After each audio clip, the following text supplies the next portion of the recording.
So ఇప్పుడు అక్కడ రాయదుర్గం చుట్టుపక్కల ఇప్పుడు మనం తీసుకోవడం అనేది బెస్ట్ టైం అంటారా సార్? ఎందుకంటే ఇప్పుడు అది హాట్ టాపిక్‌గా మారింది కొద్దిగా కాబట్టి. సెటిల్ అవ్వడం బెటర్. కొంచెం చూడాలి మార్కెట్. అంటే హ్మ్. ఇప్పుడు కోకాపేటలో కూడా 101కి 100 పైన ఉన్నప్పుడు లాట్ ఆఫ్ పీపుల్ ఎవరైతే బిడ్ చేశారో హ్మ్.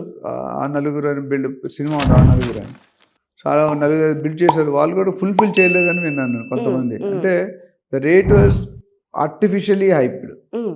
సో డెఫినెట్‌గా కొనుక్కోవచ్చు.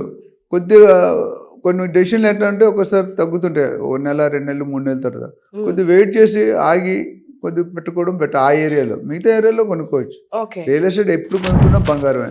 హ్మ్. ఇప్పుడు 4 సిటీ అంటున్నాం. ఆ రోడ్ పికప్ అయిపోయింది. ఇప్పుడు గజానికి 30, 20,000కి దొరకేది 80, 90,000 చెప్తున్నారు మెయిన్ హ్మ్. రోడ్.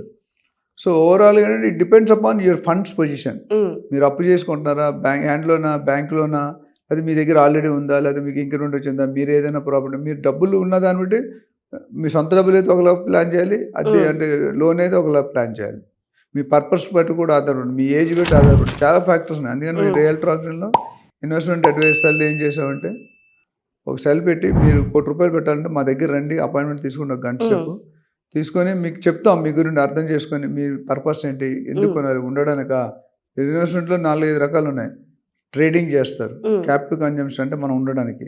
రెంటల్ ఇన్కమ్ హ్మ్. అంటే మన సెకండ్ ప్రాపర్టీ అయితే రెంట్‌కి ఇచ్చి రెంట్ కోసం. నాలుగోది లాంగ్ టర్మ్ ఇన్వెస్ట్మెంట్. ఓకే. ఈ నాలుగిట్లో ఏ పర్పస్ దాన్ని బట్టి మేము అనాలిసిస్ చేసి చెప్తాం. అదే హ్మ్. Real estate analyst. హ్మ్.